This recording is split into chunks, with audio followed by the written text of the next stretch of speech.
She's a winner. And welcome to the Intuitive Entrepreneur Show, where you take enlightened entrepreneurs, coaches, and influencers together to discuss cutting-edge topics in the world of relationships, culture, business, and spirituality. And here's your host, Miss Carol Boston. Hello, everybody, and welcome to Carol's Courage to Confidence corner of the Max Anjanetta Intuitive Entrepreneur Show. I am so excited to be here today with my guest because, one of the things I always tell you on the Courage to Confidence show, is if you have a little bit of courage, just a little bit, and I know you do, and you hire a good coach like one of us, we are going to very quickly help you get from where you are to where you really want to be, because why? Nobody does it alone. Now, those of you who follow me know I'm your weather girl. So when you chime in today in the comments, let me know where you're chiming in from and let me know what the weather's like where you are. You guys know. Ooh, it's hot here. I'm in sunny South Florida, praying for rain clouds. It's supposed to be rainy season and we are in a deficit. So that's where we are today, but at least it's bright and clear. So let me know where you are. I'm excited to have our guest today, Mr. Christoph Nauer, or is it Nauer? Yeah, Nauer Power. Nauer Power, fantastic. I guess I could have asked that before. And Christopher, the first thing I want you to do before you introduce yourself and tell us what you are up to in the world, tell everybody where you're chiming in from and what the weather's like. Yeah, I love what you said, Carol, about the deficit. I'm in California in the Bay Area, and we have a deficit, big time water deficit, a rain deficit. We have a drought and haven't had a drought for, I don't even know how long. So water is a precious commodity. When you say we pray for rain, well, we do this every day and hoping and praying, but usually we're not gonna get any till maybe October or November. So yes, I'm in the Bay Area, about 25 miles east of San Francisco, in a town called Lafayette. And what took you to San Francisco? Are you from there? No, well, you might detect an accent. I'm originally from Switzerland, and so I always say my name did not get famous till the movie Frozen. And that's, so now I can use it, even though my kids were already grown by the time that movie came out. But when I introduced myself on a show once, the host said, "Oh, you mean like in Frozen?" And I stopped for a minute and said, "Frozen, what's that?" And so she had to explain to me about the movie. But now I'm using that line all the time and say, "Yeah, with the movie Frozen, my name became famous." So forgive me, I have not seen the entire movie Frozen. I've seen piece parts of it. Is there a famous person named Nauer in there? No, Christoph. Christoph. Oh, okay. Yeah. I haven't seen it either, because, I don't watch kids' movies anymore now that my kids are grown, that's just the way it is. But it just, somebody told me that. You mean like in the movie Frozen? And so I thought, well, why not use that line? Because a lot of people have seen the movie and they can relate and they know, so. Funny that you say that, because years ago when I was still looking for a job back in corporate America, I went on a job interviews with a vice president. You know how they always say, tell me a little bit about yourself, right? So you're going to die with what I did. So I said, my response was, if they made a movie about me, it would be called Rudy 2. Now, she had seen the movie Rudy, started cracking up, and what I had done, listen, this is great advice for you guys out there that are looking to stand out in this horribly difficult world of getting a job. I took the cover or the poster from the movie and I put it on the top of my resume as a watermark. Think about it. When she picked it up, her jaw dropped, because nobody's doing anything like that. So when you're in the shuffle with 100 or 1,000 people trying to get a job, you get to do something that allows you to stand out and be remembered. Well, that was in the day of when there was paper resumes, I guess, huh? Absolutely. And you actually got to, live human beings actually looked at your resume. I was talking to a gentleman the other day. I'm good friends with his wife, and he had looked for a job for 8 years. Excuse me, 8 years. And one of the statistics he told me is that right now, 75% of all resumes that are sent out never get past the applicant tracking system. A human being never looks at 75% of these resumes. Wow. Enough about that world. I want to hear about your world. Tell us what you're up to in the world, how long you've been doing it, how you got into it. And because I know you're a Brian Tracy, time expert, I got some good conversation for you. All right. Well, thank you. So Carol, I'm on a mission. Okay, I'm on a mission of changing the world and the way businesses are run. Okay, so that the business is run by the business owner, not the business. You know how people get into business because they're good and passionate about something. They're excellent. They love it and they want to be their own boss. And so they go in, and eventually what happens is they become a slave to their business. They're not in charge anymore. Right. And what happens is, of course, burnout, worn out, exhausted. They don't sleep, and oh, guess what? Their health suffers. If they're in a relationship, those relationships suffer. If they have kids, they never see the kids, and the kids grow up really fast. I know because mine are all grown. And your time with them is precious, and you get it once. That's it. Yeah. We can always make more money. We can never make more time. So that's why I became really passionate about protecting our time. I talk a lot about the time budget. Most people, if they look at me like I'm from a foreign planet, everybody understands a budget, but it's always tied to money. Right. Once you bring up the time budget and say, okay, well, let me see, do you know where your time goes? They don't know that. And which is, it's kind of strange because that's our most precious commodity. Warren Buffett says it perfectly. I can buy anything I want in the world except time. Exactly. And I'm going to jump in here just for a second. Please. When you said people have no idea where their time goes, I'm going to take you all the way back to the 90s. And I'd finally been making good money. So I hired a financial advisor, my first one, right? And he sends me home with this. I mean, oh my God, it was so many pieces of paper to fill stuff out. So I go and I get all my details and I fill it all out and I take it back in. And he looks through everything and he said, oh my God. And I said, what? He goes, you know where every penny goes within like less than 5%. He goes, that's unheard of. Same thing about what you're saying about time. I knew where it was all going. And that's what allowed me to have enough to even get a financial advisor. Right. Yeah. So one of the things I want to open up and challenge you on is I don't believe in time management. When I work with my clients and when I talk, I believe in priorities. Mhm. So, for example, that might be what you're going to talk about in your budget. So this will be really cool. So, for example, I helped one of my clients, female family lawyer. We tripled the income in her business month over the year before, 5 months in a row. But during that time, she also got to have a lot more family time with her two little daughters. I think you and I do something similar. We achieve a similar result, but we do it very differently. So tell me what you believe about that and how you help your clients in that regard. I love it. What you just said is that's exactly my thing too. Mm. Okay. Yes. Because yes, whether you want to call it time management or whatever, prioritizing, that's what it really boils down to. Where are your priorities? When you say, "Hey, what's most important for you in life right now?" My family. Oh, Mm. fantastic. So how much time do you spend with them? Oops. Right? So you were absolutely right. You dead on. I mean, you just what you said is exactly the work I do. So it looks like we're doing the same thing because the key is quality time with my family. That you get once. You build memories with your family, with your kids. They play with the toys for a couple of months and then they collect dust.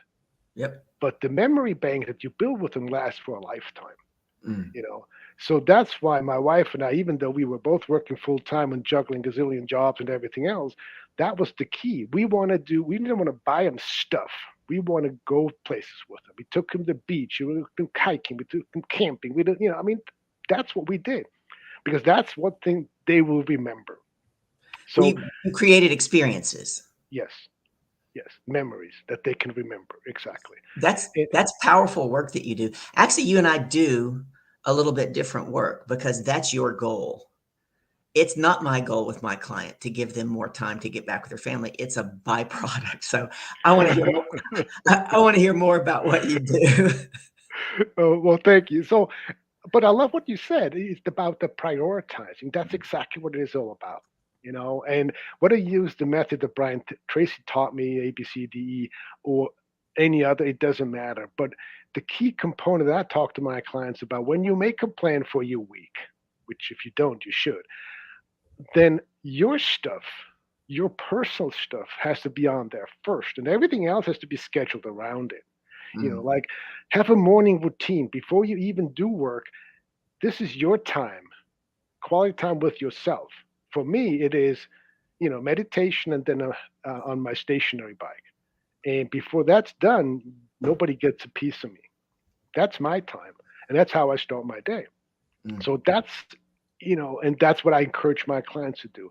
Then in the middle of the day, whatever that is, have a lunch break, even 30 minutes, where you put the work down. You remove yourself from the work environment for 30 minutes or whatever, because you're going to be more productive in the afternoon if you do that than if you sit at your desk and you shuffle some food in your mouth. There have been studies I, I'm done.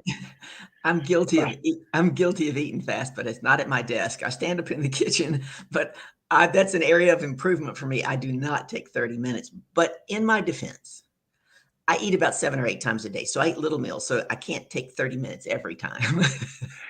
But you're taking breaks. Oh, yeah.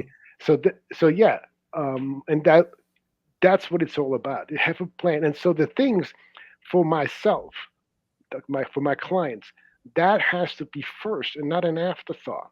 So whether that's a 15-minute lunch break or a 15-minute coffee break or time to meditate or time for a massage or time to play tennis or whatever it is. I don't know what my clients how they recharge. We talk about that. And once they tell me, I say, well, when is that on where is that on your calendar? And then they all go, well, well, when there's time. I said, no, no, no, no, the other way around. That goes on there first, and then everything else that you have to do is scheduled around it. You know, and So how I say that to my clients and when I give talks is fill your cup first and give to others from your overflow, right? yep, yep, And absolutely. I um I had a client back in 2018, another lawyer. I love those lawyers. And she went on vacation to Greece. And she came back.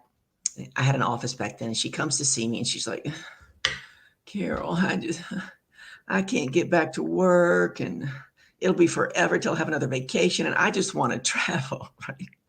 So I said to her, "Are you ready?" I said, "Do you have a vision board?" And she said, "Yes." I said, "What's on it?" So she tells me, and it was mainly all about business and having a house. And I said, "Do you have a vacation vision board?"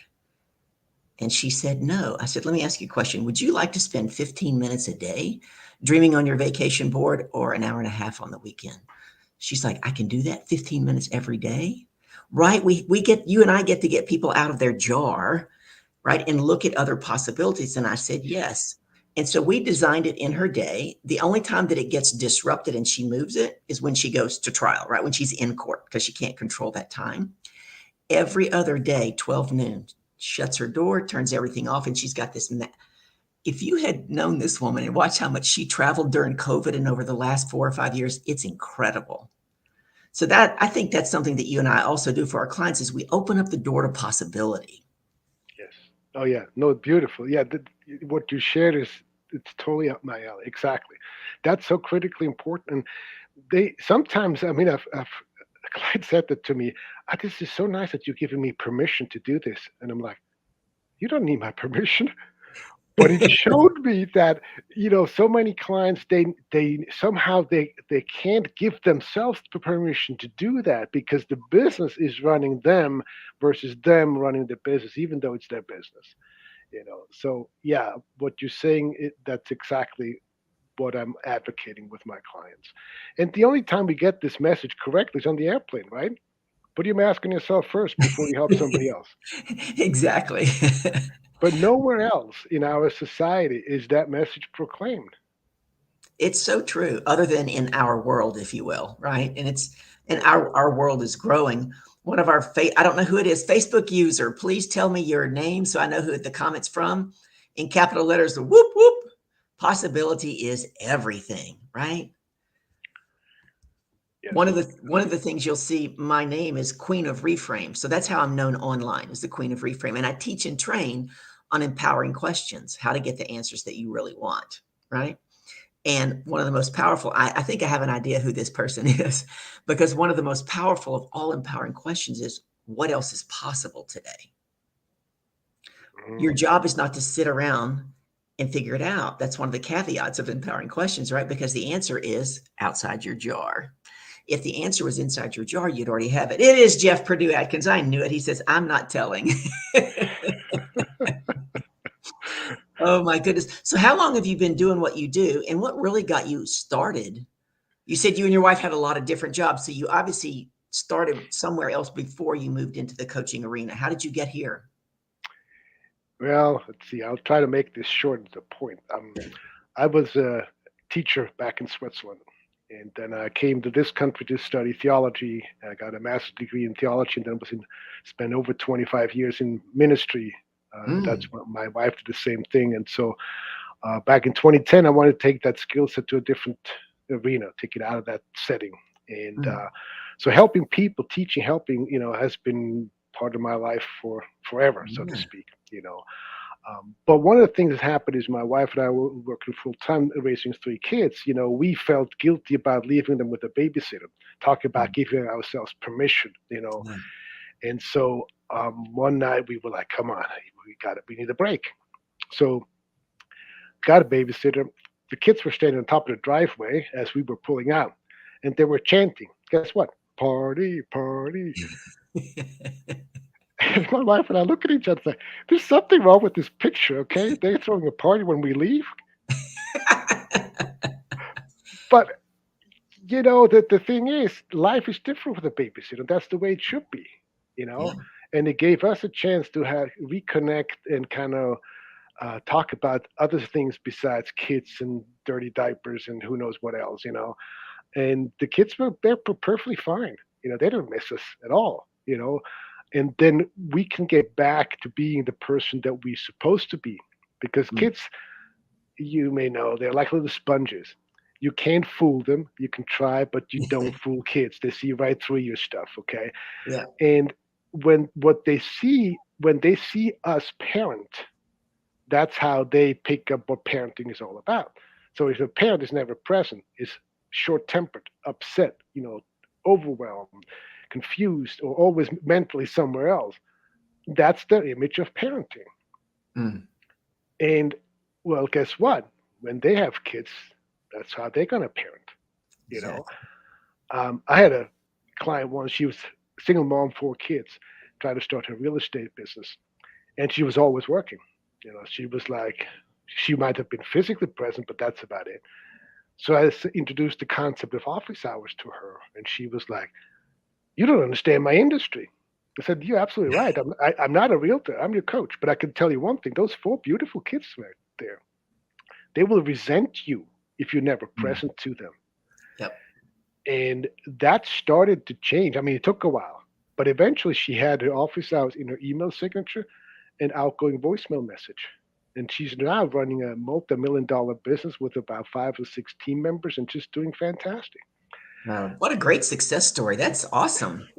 I want to Yeah. go back a little bit. I want to pick your brain a little bit on this idea of permission, because I always say, even as coaches, we get to have a coach because we can't see the stuff that's outside of our jar either, right? Yes. So you were talking about permission, and I'm giving credit to my good friend Jeff, who is here, who recently, even because we can go back into old habits, can't we, as coaches? Oh yeah. Of course. And I don't remember if it was, I don't, maybe it's a month ago. I don't remember the time, but he was like, so what would happen if you took the entire day off on Sunday?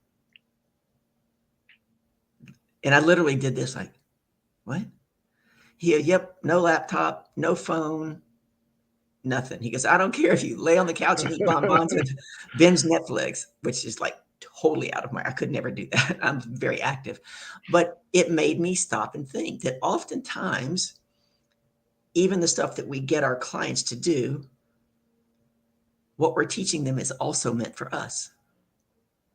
So let's talk about this idea of permission. And where is it? Is it in our culture? Is it in our parental upbringing?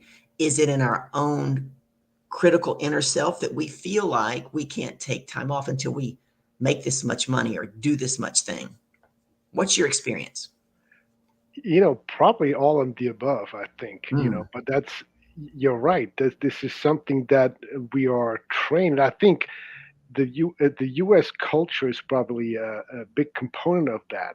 Um, the Europeans are less likely to do this stuff. They have much clearer boundaries and settings. It's different now, but when I grew up, the stores would close at 5, I think. Okay, Thursday nights they would stay open till 9:30. Mm, Saturday they would close at 4. Sunday they were closed. You could yeah. not go Totally. grocery shopping on Sunday. Right. You know, and now things are different. But there was much more of a sense of there's times when we are closed and nothing is available.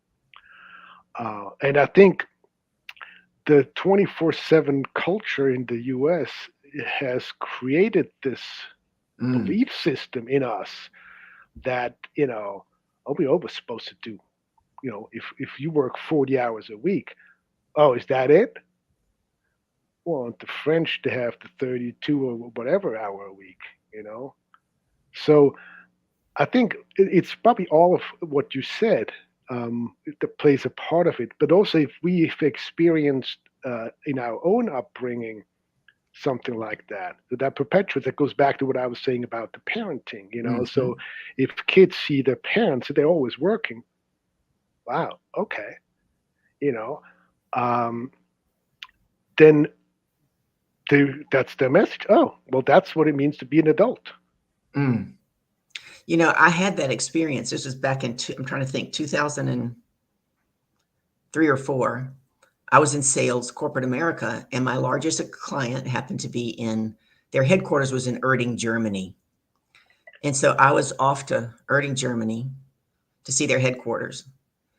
And one of the ways I keep my blood sugar levels, I eat 7, 8 times a day. So there was a long plane ride over there, and I get off that plane and I get there, and it's Sunday afternoon at 1 o'clock. And you're right, everything is closed. I'm like, what? I mean, it was a shock to me. Everything was closed. Finally, in the evening, the restaurant that was in the hotel that I was in finally, opened up for dinner. But it was a shocker to me. Absolute shock. Yeah. And you mentioned 24/7. For the very first time today, I had been at a networking luncheon before I got on here with you, and an attorney who happens to be the president of this networking association, it was her day to do her 15-minute presentation, right? And so she did, and I was flipping through the last part of the slides that she gave us on paper, and it has a picture of her business card. I've never gotten her business card, and it literally says, "This phone number is 24/7." And she has a wife and 2 kids. It was the first time I had seen it on a business card, and now you're talking about it. Yes, and that's the thing. And like the client I mentioned before, she was afraid that if she was not always available, that she would lose out. And part of Mhm. that too is a mindset thing, an abundance mindset versus a scarcity mindset.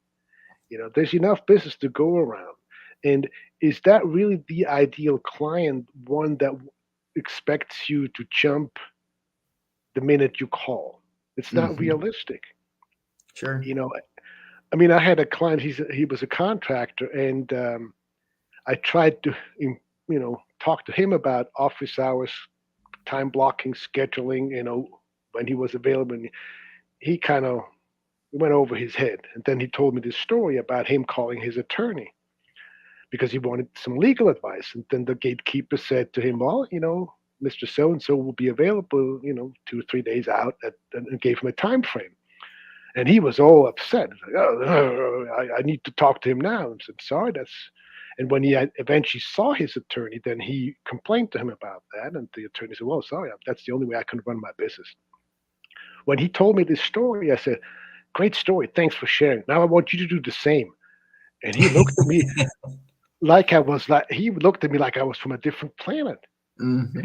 he's like, so I said, "Why is the attorney more important than you? Or have you ever tried to call your doctor and tell him, 'Hey, I want to see you tomorrow at 3 o'clock,' or That's the not dentist?" happening. It's Yeah, not going to happen. So you're why right. are they more important than you and I? It's a perception that we have, and that can come from so many different ways, upbringing, parenting, culture, whatever it is.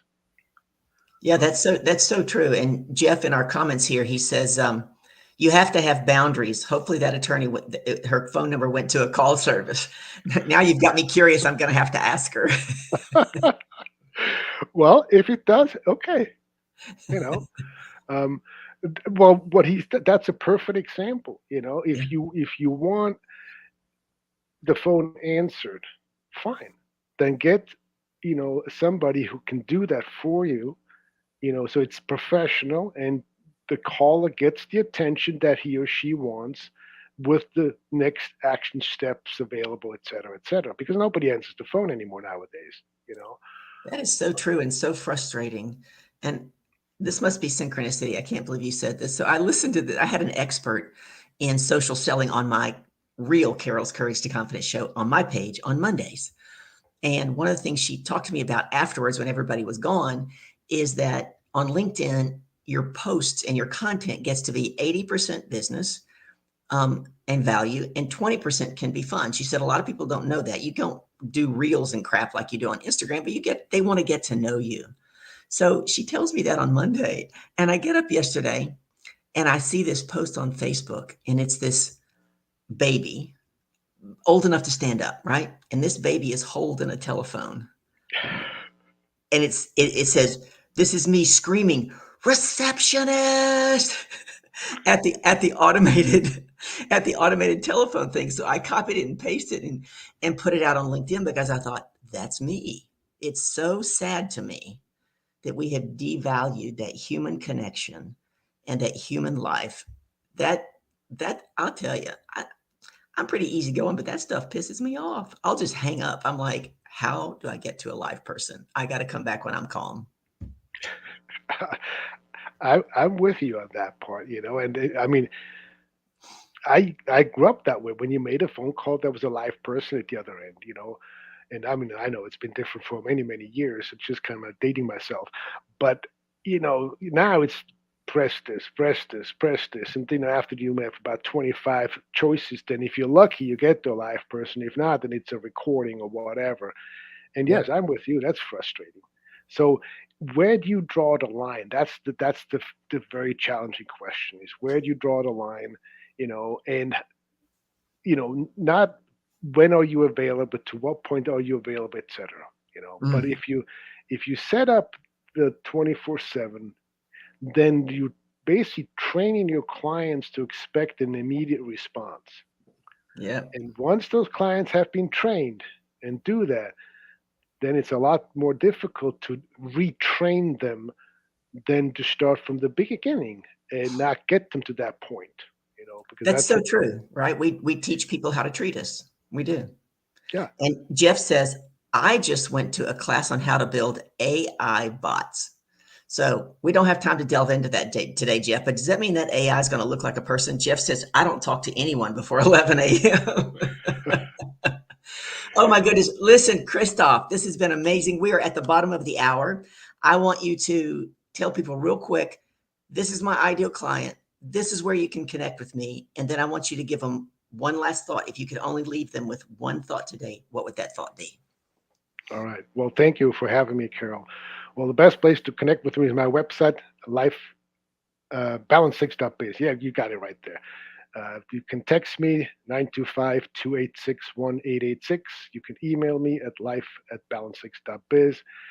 Um, and you can get my book from the website. Yeah, that's the best place to go. My Okay. ideal client is a client who is established business owner, but who is juggling gazillion things and dropping balls and having no time with family and loved ones. So that's really, and they're ready to say goodbye to that. I mean, if they're Mm. content with never seeing their family, then maybe there's some family dynamic that has to be fixed. That's not what I do. Right.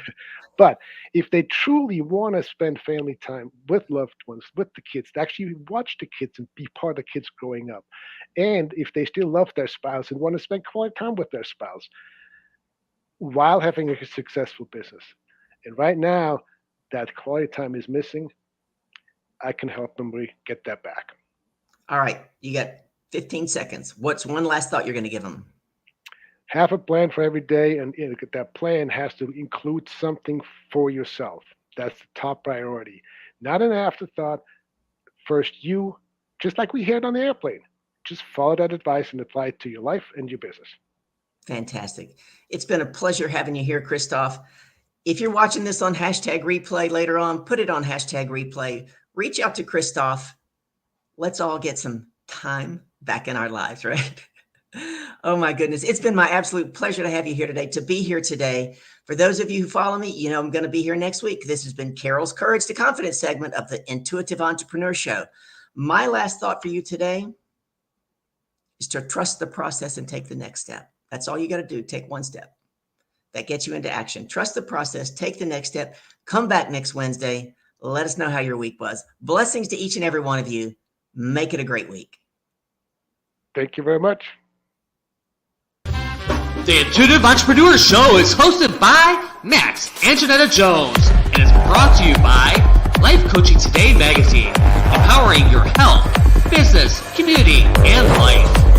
This has been a production of True Awesome Life Productions, who asked, what does your true awesome life look like? Start that journey today at trueawesomelife.com. For more information on this or past episodes, go to the Intuitive